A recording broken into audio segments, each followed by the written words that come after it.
ওকে, এই মুহূর্তে কিন্তু একদম আছে বারাসাত কলোনি মোড়ের বুকে, আমার পেছনেই দেখতে পাচ্ছ রয়েছে ডিএম বিরিয়ানি। আর এখানে দাদা কোল্ড ড্রিঙ্কস খাচ্ছে, কি ব্যাপারটা কি, মানে এত গরম লাগছে নাকি? একে তো এই গরম, হ্যাঁ দেন অর্ডার আছে আবার এই গরম। আচ্ছা, মানে এখানে কি আবার বিরিয়ানি বসেছে? হ্যাঁ, এটা অর্ডার আছে। অর্ডার আছে, হ্যাঁ, একটু আলু কম পড়েছে, আলুটা সিদ্ধ হচ্ছে। আচ্ছা। তো মোটামুটি এখন কিন্তু চলে এসেছে কলোনি মোড়ের বুকে একদম ডিএম বিরিয়ানিতে।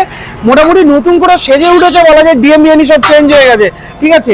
আরেকটা জিনিস তোমাদেরকে বলবো, ডিএম বিরিয়ানি স্পেশালি এখানে তো অ্যালুমিনিয়ামে হাঁড়িতে অর্ডার আছে বলে করছে, কিন্তু এইটা তোমার শুধু আলুটাই বয়েল হবে। আচ্ছা, এটা শুধু আলুটাই বয়েলড হবে? হ্যাঁ, আচ্ছা। হাঁড়িটা ওখানে প্রায় শেষের দিকে, হ্যাঁ। ওইটাতে মানে অর্ডারের জিনিসটা দোকানের জন্য আলাদা ভাবে তৈরি হবে। ও আচ্ছা, তো মোটামুটি এখানে কেন বললাম, এখানে কিন্তু দেখতে পাচ্ছ তামার হাঁড়িতে কিন্তু এখানে বিরিয়ানি প্রিপারেশন হয়, নতুন করে স্টার্ট করেছে বলা যায়। আচ্ছা, কবে দিয়ে স্টার্ট করেছে তা? মোটামুটি 25 দিন হয়েছে। 20-25 দিন হয়েছে, মানে তামার হাঁড়িতে বিরিয়ানি। এর তাহলে তো বলা যায় টেস্ট তো পুরো চেঞ্জ এক প্রকার বলা যায়, নাকি? তামার হাঁড়ি একটা আলাদা মানে নিজস্ব ক্যারেক্টার আছে। আচ্ছা, ও টেস্টটাকে এনহান্স করে, একদম একটু আলাদা অ্যারোমা হয়। আচ্ছা, আর অনেকক্ষণ গরম হিটটাকে ধরে রাখতে পারে। তামার তো একটা গুণ, একদম অনেকক্ষণ, যেটা কি অ্যালুমিনিয়ামটা পারে না। তো এই মুহূর্তে দাম কি রেখেছো এখন? Same, আমাদের ইকুইপমেন্ট হোক হ্যাঁ। বা স্ট্যান্ডার্ডাইজ হোক, যেমন হ্যাঁ। কন্টেনার হয়ে গেছে। আচ্ছা, কন্টেনার করে হ্যাঁ। দিয়েছো? দেখি কন্টেনার দেখি।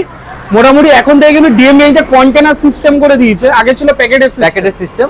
আচ্ছা। মানে দোকান আপগ্রেড হলো, দাম এক থাকে। আচ্ছা, তোমার তো ফাউন্ডেশন দেওয়ার দিন বিশাল ভিড় ছিল। হ্যাঁ। মানে আমরা ভিডিও করার মতো বসেছি। খুবই বিশাল ভিড় ছিল। আচ্ছা, তো মোটামুটি এইটার এক্সপেরিয়েন্সটা কি বলবে? এক্সপেরিয়েন্স খুবই ভালো, কিছুটা খারাপও লেগেছে যে প্রত্যেকটা কাস্টমারকে আমি সার্ভিস দিতে পারিনি। 250 টার্গেট ছিল, আমি ভেবে উঠতে পারিনি যে এতটা হবে। 250 জায়গায় 520 হয়ে গেছে। মোটামুটি কি আজকে তুমিই করছো নাকি বিরিয়ানি? হ্যাঁ, এই আজকে পুরো জিনিসটাই আমার হাত দিয়ে হয়েছে। আচ্ছা, এখানে আলু বয়েলড হচ্ছে দেখতে পাচ্ছ, মোটামুটি টক দই সবকিছু প্রিপারেশন করা। তো মোটামুটি বেশিরভাগ লোক দেখছি তোমার হাতে বিরিয়ানি খেতে পছন্দ করছে, ব্যাপারটা কি, মানে কোনো রাজ আছে তোমার হাতে? না, আমি একটু বেশি ভালোবেসে বানাই। ও, তুমি একটু বেশি ভালোবেসে বানাও। আচ্ছা, মোটামুটি কিন্তু এখন এই মুহূর্তে আছি একদম ডিএম বিরিয়ানিতে, রাজদার বিরিয়ানিতে। এখানে কিন্তু 100 টাকায় আনলিমিটেড বিরিয়ানি। মোটামুটি দাদা এখন দেখিয়ে দিচ্ছে চিকেন আর মাটনের পিস, আমি তোমাদেরকে দেখিয়ে দেবো। আচ্ছা, এটা হচ্ছে চিকেনের পিস, বাহ, 100 টাকার মধ্যে, তাই তো? 100 টাকার মধ্যে। আচ্ছা, আর মাটনের পিস? আচ্ছা, মাটনের পিস হচ্ছে এটা, আর সাথে এই যে দেখতে পাচ্ছ মাটনের গ্রাম কত অ্যাপ্রক্স তাও? 120 তো মিনিমাম। আচ্ছা, হাতে কাটা একটু কম বেশি হয়। আচ্ছা আচ্ছা আচ্ছা, যাই হোক মোটামুটি বেশ ফাটাফাটি। এই রইলো রাইজের ব্যাপার, তোমরা কালারগুলো দেখো। এই রয়েছে রাইজের ব্যাপার, যা ফাটাফাটি।